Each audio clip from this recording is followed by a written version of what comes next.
Good morning बच्चों, क्या हाल चाल। आई होप कि आप अच्छे होंगे और कंटिन्यू पढ़ाई कर रहे होंगे, ढेर सारी पढ़ाई कर रहे होंगे और बहुत अच्छी पढ़ाई कर रहे होंगे। तो अगर हम लोग इसी वीडियो को कंटिन्यू करते हैं, जैसे कि हम लोगों ने लास्ट टाइम प्रतिरोध से रिलेटेड कुछ टॉपिक पढ़े थे। प्रतिरोध में हमने ये पढ़ा था कि अगर खींचकर तार की लंबाई n गुनी कर दें तो जो नया प्रतिरोध होता है उसी तार को अगर खींचा था तो उसकी लंबाई n गुनी कर दी थी। तो उसको हमने कैसे सॉल्व किया था, आयतन बराबर करके हमने एरिया निकाल लिया था और ये आया था रिजल्ट r डैश जो था वो n स्क्वायर r आया था। ओके, मतलब जो अंतिम प्रतिरोध है वो n स्क्वायर टाइम्स प्रारंभिक प्रतिरोध से गुणा हो जाता है। तो ये हो गया हमको एक तरीका था। अगर त्रिज्या उसकी n गुनी कर दी जाए तो प्रतिरोध जो नया था वो r dash equals r upon n की पावर 4 था।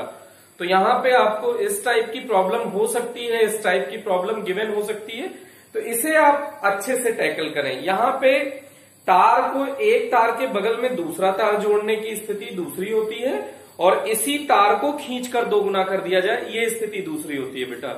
तो अगर तार की लंबाई को दोगुना किया था तो देखो उसके पहले डेरिवेशन हमने बताया था कि प्रतिरोध भी दोगुना हो जाएगा। आपको याद होगा प्रतिरोध को प्रभावित करने वाले कारक या प्रतिरोध की निम्न बातों पर निर्भरता, तो उसमें हमने देखा था चालक की लंबाई पर। तो ये सब बातें हमने डिस्कस कर ली थी। अब इसमें नई बात डिस्कस करनी है कि कौन कौन से परिपथ ओमीय परिपथ होते हैं और कौन कौन से अनोमीय परिपथ। तो ओमीय चालक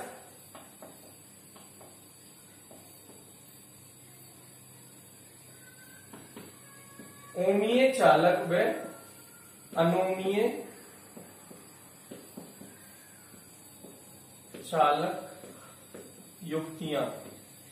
ओमीय चालक व अनोमीय चालक युक्तियां मतलब कौन सी ओमीय चालक युक्तियां होती हैं, कौन सी अनोमीय चालक युक्तियां होती हैं। तो बड़ी सिंपल सी कहानी है। वे युक्तियां ओमीय चालक के बारे में क्या कहेंगे,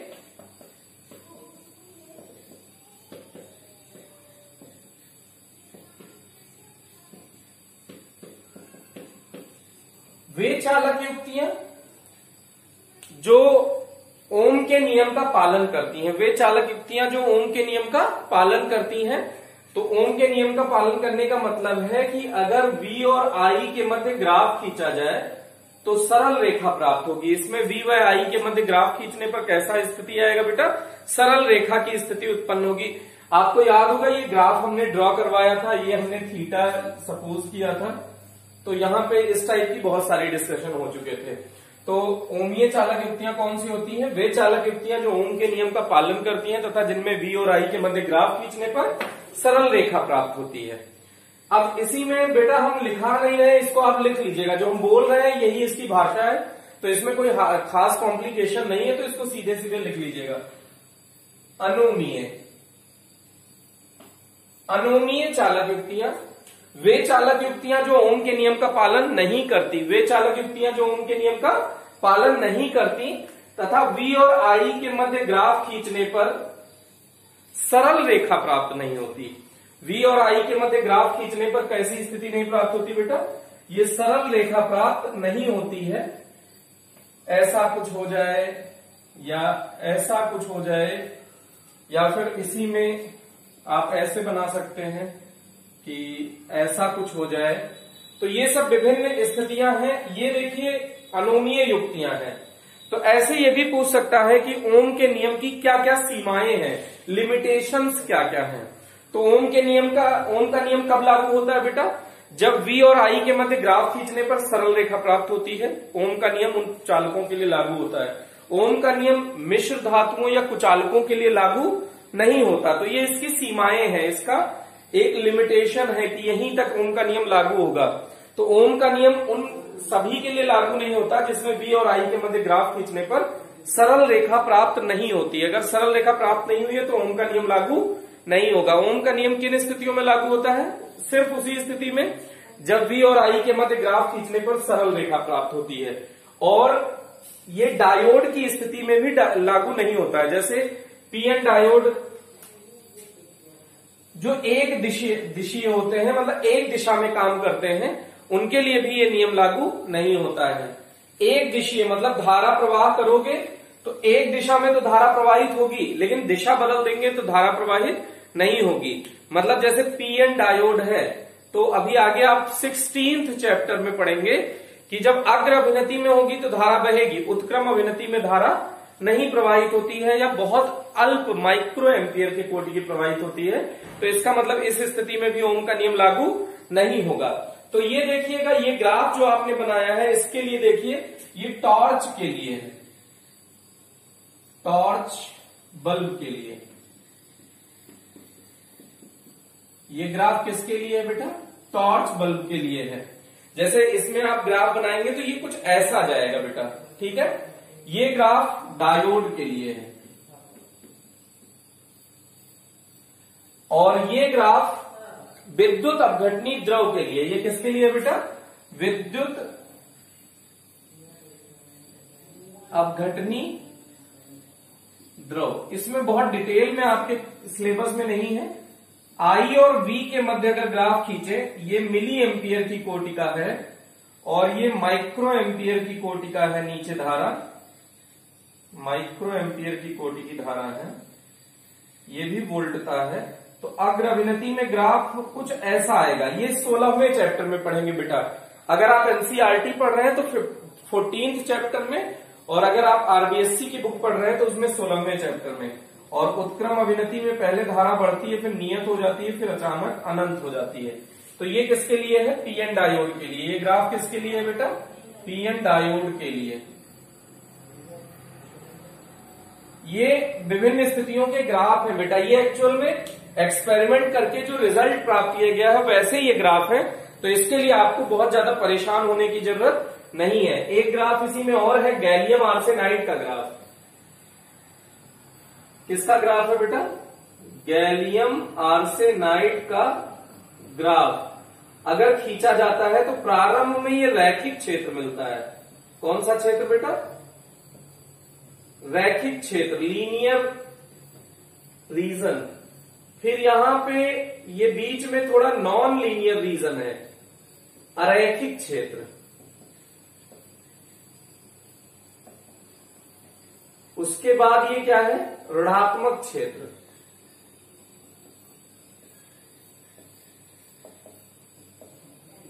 ये V और I के मध्य, I और V है, सॉरी, इसमें ये ध्यान दीजिएगा, ये उल्टा है। I V के मध्य अगर ग्राफ खींचेंगे तो ये ऐसी स्थिति होती है। तो ये ग्राफ आप एक बार वीडियो पॉज करके नोट कर लीजिए, बहुत इंपॉर्टेंट ग्राफ है। और ऐसा नहीं है कि ये एग्जाम में बहुत ज्यादा पूछा जाता है, ये आपको सिर्फ इंफॉर्मेशन के फॉर्म में दे दिया है। इसके बाद आपको थोड़ा बहुत और बहुत बढ़िया डिटेल डिस्कशन करने जा रहे हैं। ये बुक में ग्राफ दिया हुआ है, इससे रिलेटेड एक्सपेरिमेंट नहीं दिए हुए हैं, तो आप इसको लेके बिल्कुल स्ट्रेस न लीजिएगा कि ये ग्राफ ग्राफ आप धीरे धीरे देखेंगे, आपको याद हो जाएगा। ओके, तो इसके बाद हम लोग आगे डिस्कशन करने जा रहे हैं।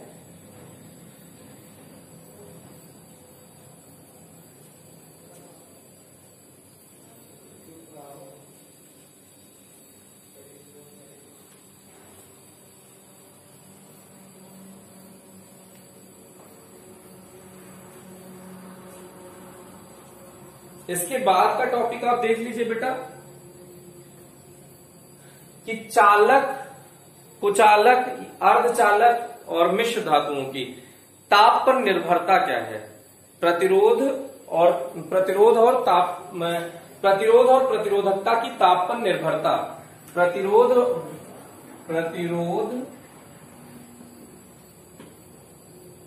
तथा प्रतिरोधकता की ताप पर निर्भरता, ये है बेटा। तो ये चालकों के लिए हो सकता है, कुछ मिश्र धातुओं के लिए हो सकता है। ये पहला है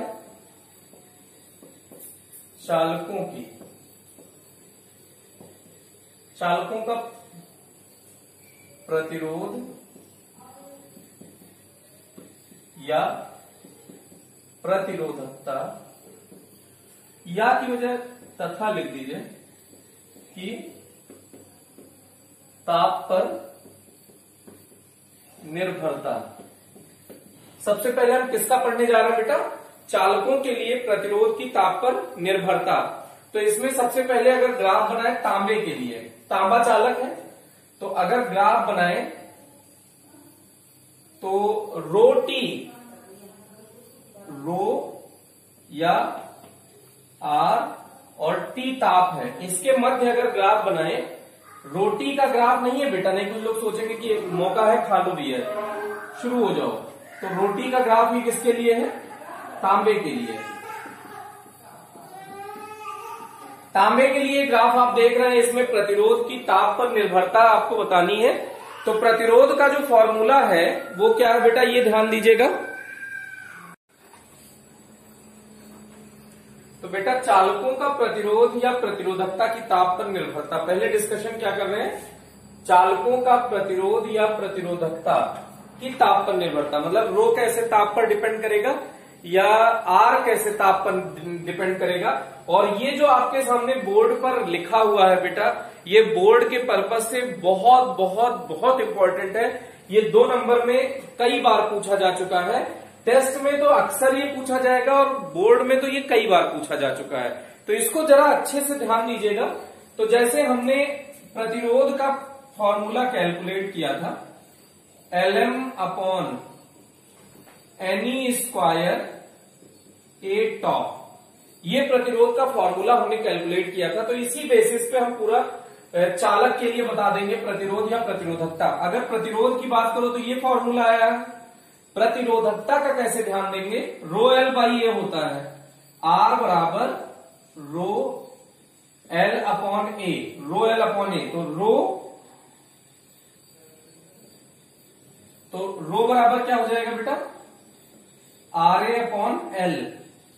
तो आर है, इसके साथ में ये गुणा में ए ले आओ तो आर ए, और बटे में एल ले आओ तो आर ए अपॉन एल की जगह रो लिख सकते हो।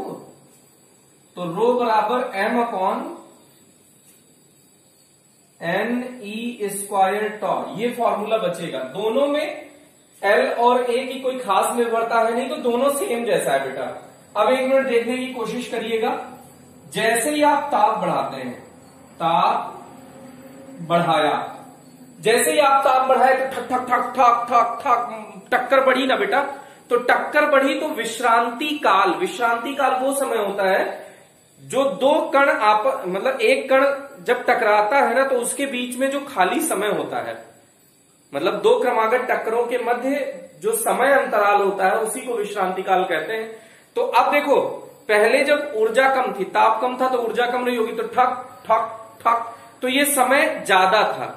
अब क्या हुई, ऊर्जा मिली, ठक ठक ठक ठक ठक ठक ठक, तो जल्दी जल्दी टकराने लग गए बेटा। तो समय विश्रांति काल घट गया ना, वो समय घट गया, टकराने का समय घट गया, इसका मतलब विश्रांति काल घट गया। यहां विश्रांति काल टॉ है, तो टॉ क्या होगा, घट जाएगा। जैसे ही ताप आप बढ़ाते हैं, प्रतिरोध, वो ताप बढ़ाने से जो विश्रांति काल है वो घटेगा। और विश्रांति काल और प्रतिरोध का इनवर्स रिलेशन है, उल्टे का रिलेशन है। तो जो प्रतिरोध है वो बढ़ जाएगा। सेम हियर ऑल्सो, जैसे ही आप ताप बढ़ाते हो, टॉ घटेगा तो रो बढ़ेगा। तो चालकों के लिए सुनिएगा ध्यान से, चालकों के लिए जब ताप में वृद्धि की जाती है तो विश्रांति काल के मान में कमी आ जाती है, जिसके कारण चालक पदार्थों के प्रतिरोध में वृद्धि हो जाती है।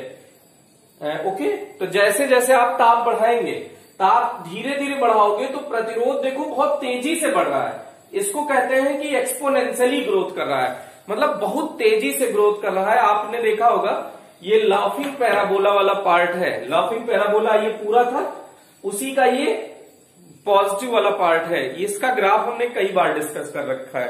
तो ये हो गया बेटा ये चालकों के लिए। सेम मिश्र धातु या मिश्र धातु के लिए अगर बात करें तो मिश्र धातुओं के लिए प्रतिरोध या प्रतिरोधकता की ताप पर निर्भरता, प्रतिरोध या प्रतिरोधकता की ताप पर निर्भरता। तो रोटी का ग्राफ है या आरटी का ग्राफ है, ऐसे कह लीजिए। ओके, तो प्रतिरोधक, ये ध्यान रख लीजिए कि मिश्र धातुओं की विशेषता ही यही होती है कि इनकी प्रतिरोधकता अधिक तथा प्रतिरोध ताप गुणांक नगण्य होता है। इनकी प्रतिरोधकता अधिक तथा प्रतिरोध ताप गुणांक अधिक होता है। मिश्र धातुओं के लिए किसका ग्राफ है बेटा? मिश्र धातु का ग्राफ है। किसका ग्राफ है? नाइक्रोम लिख दीजिए, नाइक्रोम के लिए। ये किसका ग्राफ है? नाइक्रोम के लिए। ये ग्राफ किसके लिए ड्रॉ किया गया बेटा? नाइक्रोम के लिए। नाइक्रोम क्या है? मिश्र धातु। तो मिश्र धातुओं के लिए प्रतिरोधकता अधिक तथा प्रतिरोध ताप गुणांक नगण्य होता है तथा इनकी ताप पर भी निर्भरता क्षीण होती है। क्षीण का मतलब कम। जैसे ताप बढ़ाओगे, इधर देखो, ताप बढ़ाओगे तो उतनी तेजी से ये ग्राफ नहीं बढ़ेगा। जैसे आप ये एक्चुअल में थोड़ा सा और डाउन होना चाहिए ग्राफ, ये ऐसे है कि आप ताप बढ़ाते जा रहे हो, ताप लगातार बढ़ता जा रहा है, लेकिन प्रतिरोध या प्रतिरोधकता बहुत धीरे धीरे बढ़ रही है बेटा। तो इसका मतलब इनकी ताप पर निर्भरता भी क्या होती है? बहुत क्षीण होती है। क्षीण का मतलब बहुत कम होती है। अब लास्ट आता है विद्युत रोधी या कुचालकों के लिए। चाहे विद्युत रोधी कह लो चाहे कुचालक पदार्थ कह लो, एक ही बात है। तो उनके लिए प्रतिरोध तथा प्रतिरोधकता की ताप पर निर्भरता, इसकी चर्चा करना चाहते हैं हम लोग। तो इसके लिए आप देखिएगा, हाँ, अगर अर्धचालक कहें तो भी सेम होगा। अर्धचालक, अर्धचालक अथवा सेम होगा बेटा। चाहे अर्धचालक कह दें, विद्युत रोधी कुचालक तो एक ही होता है। चाहे विद्युत रोधी या कुचालक एक बात है, तो अर्धचालक और इनकी सेम बात है। चाहे अर्धचालक का आए तो भी आपको यही शो करना है और कुचालक का आए तो भी। तो इनका देखिएगा कि ये ताप घटते घटते घटते घटते यहां क्या हो जाएगा? जीरो।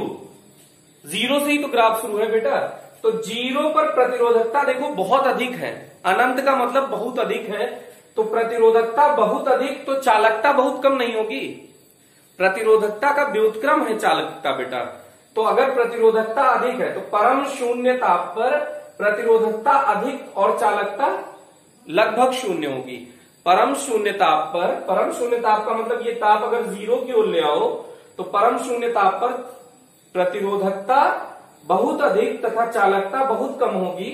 और जैसे जैसे ताप बढ़ाते जाओगे प्रतिरोधकता या प्रतिरोध ताप के साथ कैसे घटेगा? चरघातांकी रूप से घटेगा, मतलब बहुत तेजी से घटेगा। ताप थोड़ा सा बढ़ाओगे प्रतिरोध बहुत तेजी से घटेगा, ताप और थोड़ा सा बढ़ा है प्रतिरोध और तेजी से घटा। तो ये चरघातांकी रूप से परिवर्तित होता है। तो ये फॉर्मूला ध्यान रख लीजिएगा, रो बराबर रो नॉट ई की पावर Eg अपॉन 2 kBT। रो बराबर रो नॉट ई की पावर, फिर से देख लीजिएगा बेटा, यही सेम फॉर्मूला है। फिर से रो बराबर रो नॉट, रो क्या है? अंतिम प्रतिरोधकता, रो नॉट क्या है? प्रारंभिक प्रतिरोधकता। ई चरघातांकी है, एक्सपोनेंशियल। Eg आगे ये थोड़ा सा आपको डिटेल नॉलेज के लिए 16th चैप्टर में जाना पड़ेगा, क्योंकि वर्जित ऊर्जा अंतराल है Eg बेटा, और वो वहीं बता पाएंगे। अभी के लिए वर्जित ऊर्जा अंतराल अगर हम समझाने लग जाएंगे तो पूरा टाइम इसी में वेस्ट हो जाएगा। तो ये Eg क्या है बेटा? वर्जित ऊर्जा अंतराल अपॉन 2 kB। kB क्या है? बोल्ट्जमैन नियतांक। kB क्या है बेटा? बोल्ट्जमैन नियतांक। और T क्या है? ताप। T क्या है? ताप। तो ये हो गया इसका। तो परम शून्य ताप पर प्रतिरोधकता क्या होगी बेटा? बहुत अधिक होगी और चालकता बहुत कम होगी। तो जैसे जैसे ताप बढ़ाते हैं प्रतिरोधकता या चालकता ताप के साथ चरघातांकी रूप से घटती है। तो ये तीनों आपको एक साथ नोट्स में शायद नहीं मिलेगा, नोट्स में थोड़ा इधर उधर है, तो उसको आप मैनेज कर लीजिएगा बेटा। लेकिन ये बहुत इंपॉर्टेंट है, इसको आप ध्यान से देखिएगा। ये बोर्ड में बार बार पूछा जाता है, तो ये एक साथ आप कलेक्टिवली लिख लीजिएगा। आप चाहें तो एक साथ लिख के पेज भी लगा सकते हैं। एक साथ कंपेयर करके जब आप याद करेंगे तो आपको बहुत बेहतर याद होगा। तो ये वाला आप पॉइंट नोट कर लीजिए, ये इंपॉर्टेंट है बेटा। तो इसके बाद का डिस्कशन इसको इरेज करते हैं, फिर किया जा रहा है।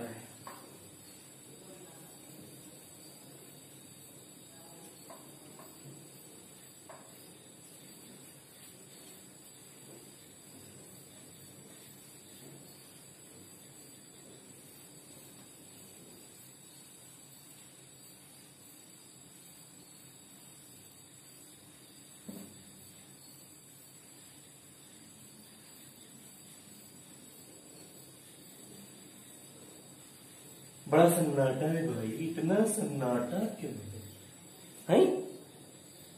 अरे इसे कोई मातम में आए क्या बेटा? इतना सन्नाटे में बैठे हैं। तो अब देखिए प्रतिरोध या प्रतिरोधकता के सूत्र का परिकलन करना है। प्रतिरोध या प्रतिरोधकता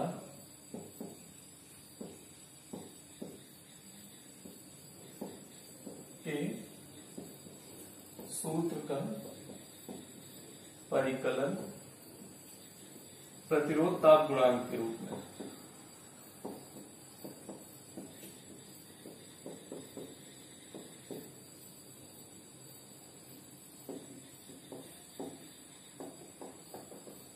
किस रूप में बेटा करना है? प्रतिरोध ताप गुणांक के रूप में। ओके,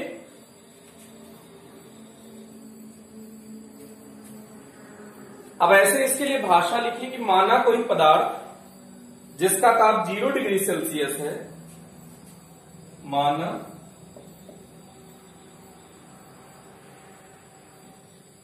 किसी पदार्थ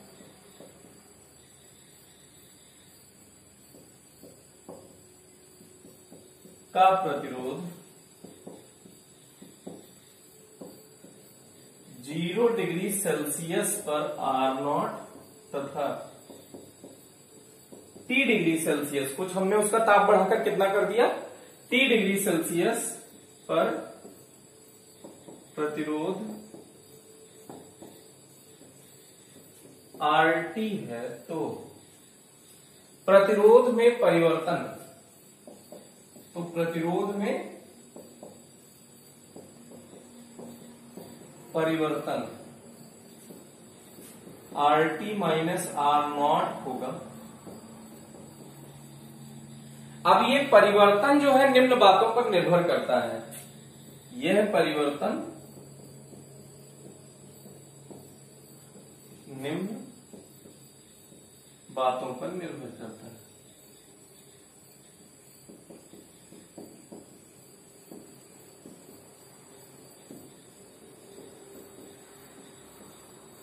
देखिएगा 0 डिग्री सेल्सियस पर कोई पदार्थ है, उसका प्रतिरोध कितना है, R0। कितना हमने मान लिया 0 डिग्री सेल्सियस पर R0। 0 लेना कोई जरूरी नहीं है, नेसेसरी नहीं है, लेकिन हम लोग एक 0 ले रहे हैं और एक कोई T टेम्परेचर ले रहे हैं, और T टेम्परेचर कुछ मान लिया, T ताप पर उसका प्रतिरोध बदलकर क्या हो गया, RT हो गया। तो प्रतिरोध में परिवर्तन अंतिम माइनस प्रारंभिक RT माइनस R0 होगा। अब ये RT माइनस R0 किस पर डिपेंड करता है बेटा, तो ये RT माइनस R0 इस बात पे डिपेंड करता है कि आपने जो पदार्थ लिया है उसका प्रारंभ में प्रतिरोध कितना है। प्रारंभ में अगर प्रतिरोध ज्यादा है तो जब ये ताप बदलोगे तो प्रतिरोध उसी रेशियो में तो बढ़ेगा, उसी के अनुसार बढ़ेगा। मान लो कोई ऐसा पदार्थ ले लीजिए जिसका प्रतिरोध बहुत अल्प है और आप ताप बढ़ाने लगे तो उसका प्रतिरोध धीरे धीरे तो बढ़ेगा। और अगर कोई पदार्थ है जिसका प्रतिरोध ऑलरेडी बहुत ज्यादा है तो ताप बढ़ाओगे तो उसके हिसाब से बढ़ेगा। तो प्रतिरोध में परिवर्तन किस पर निर्भर करता है बेटा, प्रारंभिक प्रतिरोध पर।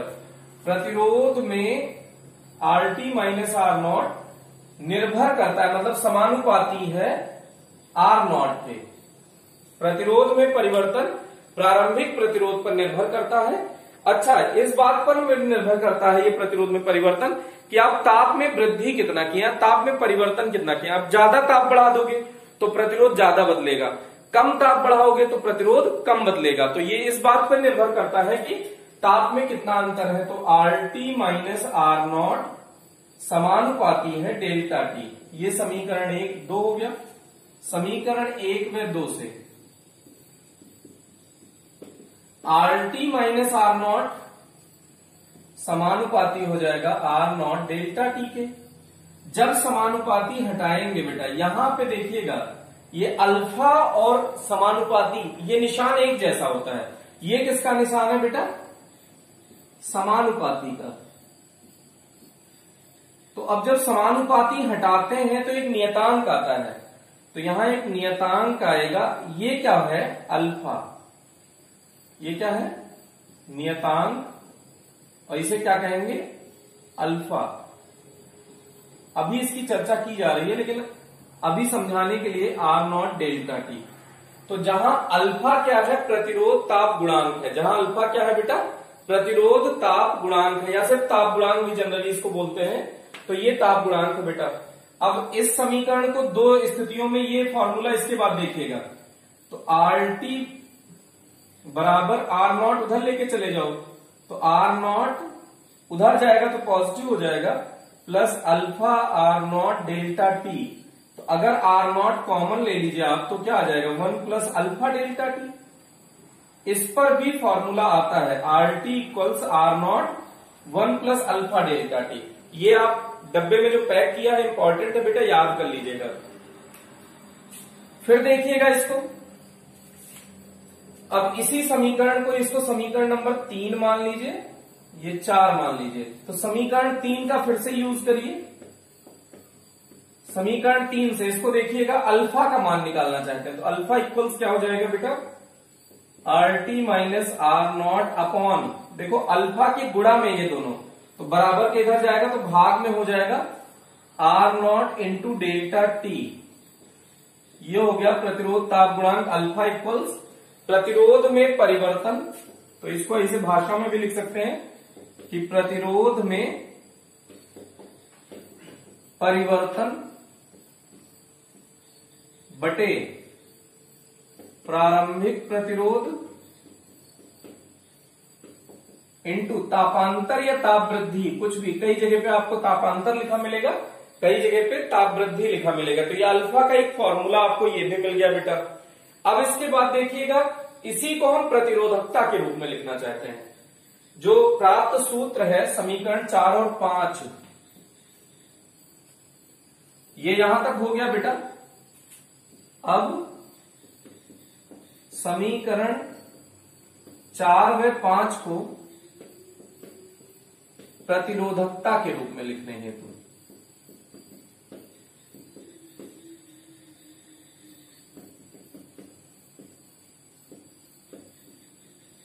प्रतिरोधकता के रूप में लिखना चाहते हैं बेटा, तो देखिएगा कैसे करेंगे। जैसे हम जानते हैं R बराबर रो L बटे A। यदि किसी चालक की लंबाई और अनुप्रस्थ काट का क्षेत्रफल नियत हो, यदि L व A नियत हो, तो R समानुपाती रो हो जाएगा बेटा। तो R समानुपाती रो है, तो जहां जहां R लिखा है वहां वहां रो लिख सकते हो कि नहीं लिख सकते हो? आप सोचो, अगर R समानुपाती रो है तो समीकरण 4 को कैसे लिख सकते हो? जैसे R जिस अनुपात में बदलेगा वैसे रो भी बदलेगा बेटा। तो समीकरण 4 को लिखना है, 4 से समीकरण 4 को कैसे लिख सकते हो? रोटी इक्वल्स, कुछ लोगों को तो भूख लग गई, सर अरे सर सुबह से कुछ नहीं खाया सर, एकदम वीडियो पॉज करके खाने जा रहे हैं सर। अरे नहीं बेटा, अभी कंट्रोल करो।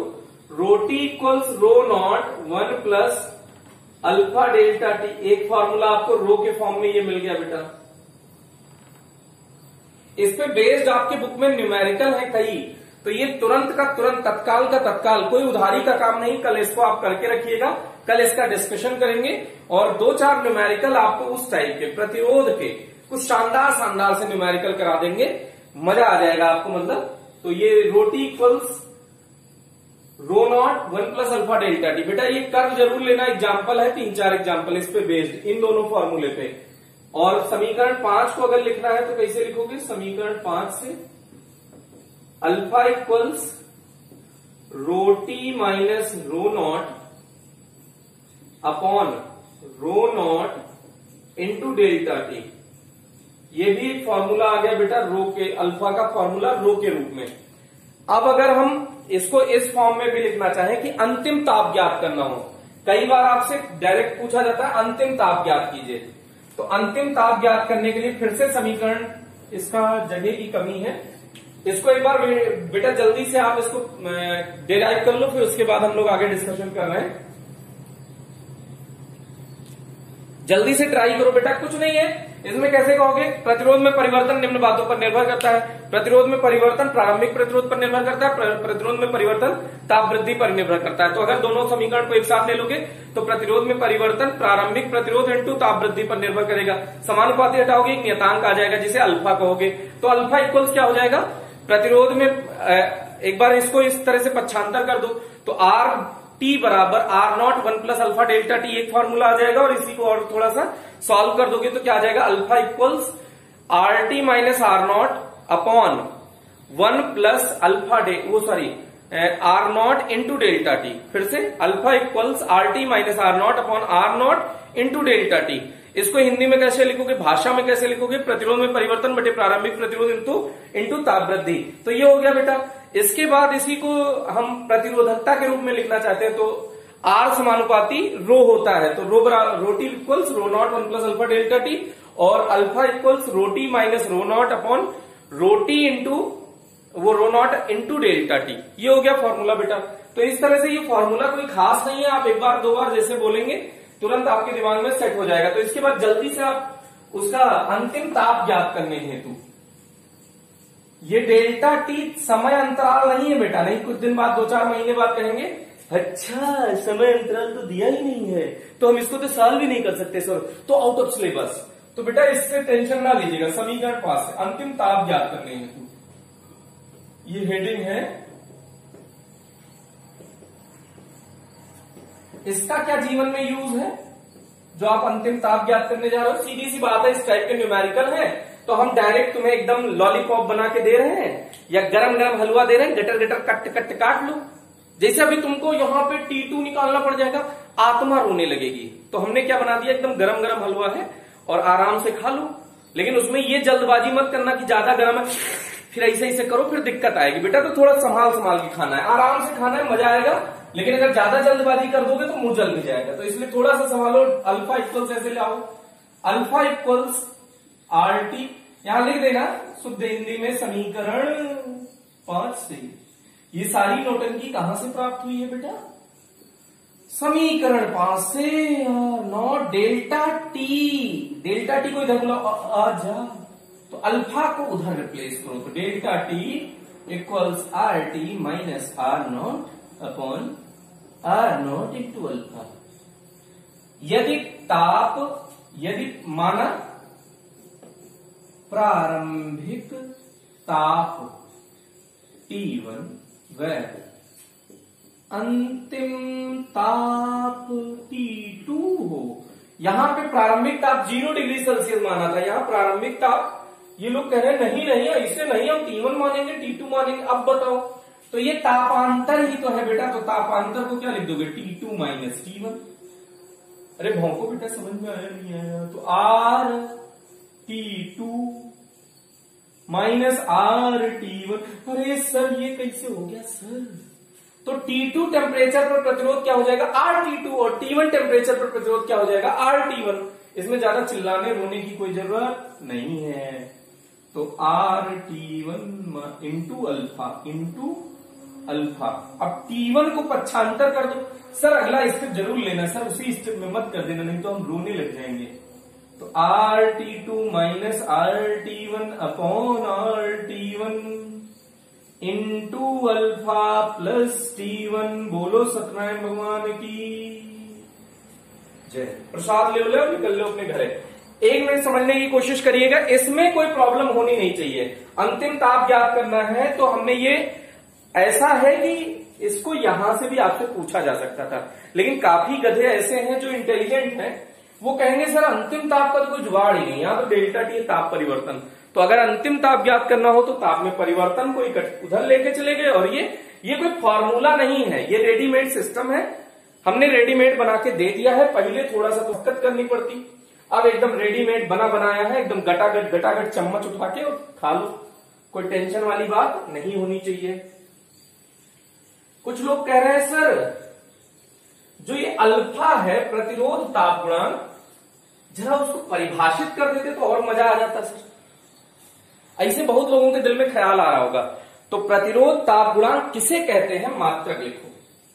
ये आप लोगों के दिल से आया हुआ क्वेश्चन है, तो इसका डिस्कशन करने जा रहे हैं। क्या है क्वेश्चन बेटा आपके दिल का, प्रतिरोध ताप गुणांक किसे कहते हैं, किसे कहते हैं, मात्रक भी बताओ। एग्जाम में कई बार आ चुका है, मात्रक भी लिखो।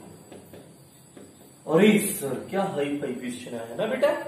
तो देखो ऐसे यहां से परिभाषित होएगा ये RT minus R nought into delta T.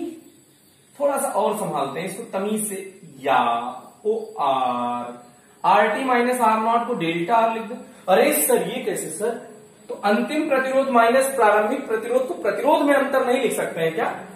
अरे सर एकदम दिल ठोक के लिख सकते हैं, लिखिए सर, कोई रोकने वाला नहीं है। अब कुछ लोगों के दिल में ख्याल आ रहा है सर अगर डेल्टा से डेल्टा काट देते तो मजा आ जाता। सर ऐसा नहीं होता है बेटा, डेल्टा से डेल्टा परिवर्तन वो प्रतिरोध का है, ये परिवर्तन ताप का है, तो इसे परिवर्तन उड़ा दोगे क्या तुम? नहीं बेटा, ऐसी गलती मत कर देना। अगर ये प्रारंभिक प्रतिरोध है 1 ओम ले लिया जाए और जो तापांतर है वो 1 डिग्री सेल्सियस ले लिया जाए, तो अल्फा किसके बराबर हो जाएगा? प्रतिरोध में परिवर्तन के बराबर हो जाएगा। तो इसी को परिभाषित करो। यदि किसी पदार्थ का प्रारंभिक प्रतिरोध 1 ओम तथा उसमें होने वाले ताप परिवर्तन या ताप वृद्धि 1 डिग्री सेल्सियस हो, तो प्रतिरोध में परिवर्तन ही प्रतिरोध ताप गुणांक कहलाता है। क्या बोला बेटा? प्रतिरोध में परिवर्तन ही प्रतिरोध ताप गुणांक कहलाता है। फिर से, यदि किसी चालक कार का प्रतिरोध प्रारंभिक प्रतिरोध 1 ओम हो तथा उसके ताप में परिवर्तन 1 डिग्री सेल्सियस का हो, तो जो प्रतिरोध में परिवर्तन है वही प्रतिरोध ताप गुणांक कहलाता है बेटा। अब मात्रक लिखना है, डेल्टा आर का मात्रक जो होगा वही आर नॉट का मात्रक होगा। है ये कैसे? अंतर का भी मात्रक वही होता है। जैसे प्रतिरोध है तो प्रतिरोध में अंतर है, दोनों का मात्रक सेम होगा बेटा। तो प्रतिरोध का मात्रक ओम ओम ओम ओम उड़ गया, तो बचा क्या? ताप अंतर बचा। तो अल्फा का मात्रक बटे 1 बटे ताप, 1 बटे ताप बचा। तो 1 बटे ताप को क्या लिख सकते हो? पर डिग्री सेल्सियस, या पर का मतलब ये पर नहीं है, बटे का निशान केल्विन, ऐसे लिख दो। या फिर कुछ लोगों के दिल में धक्चिक हो रही है तो इसको डिग्री सेल्सियस को ऊपर ले जाके, अरे सर मजा आ गया सर, इससे ऊपर लिखने में आ रहा है, मजा आता है सर, तो कैसा भी लिख दो, तो केल्विन ऊपर जा सकता है, तो ऐसा। तो ये इसके मात्रक हो गए बेटा। अब कहेंगे सर ये इतना बड़ा मात्रक तो पहली बार देखा है, ओ आर अथवा लिखा है बेटा, तो चाहे ये मात्रक आप यूज कर लें या ये मात्रक यूज कर लें या ये मात्रक या ये मात्रक, कोई सा भी मात्रक यूज कर सकते हैं। ये बहुत बढ़िया टॉपिक था, बहुत डिटेल टॉपिक हमने डिस्कशन किया है। अब आप लोग इस पे बेस्ड न्यूमेरिकल जरूर डिस्कस कर लीजिएगा, मतलब ट्राई कर लीजिएगा डिस्कशन, तो नेक्स्ट लेक्चर पे। आज के लिए इतना ही, thank you, best of luck. पढ़ते रहिए, मुस्कुराते रहिए और जीवन में आगे बढ़ते रहिए।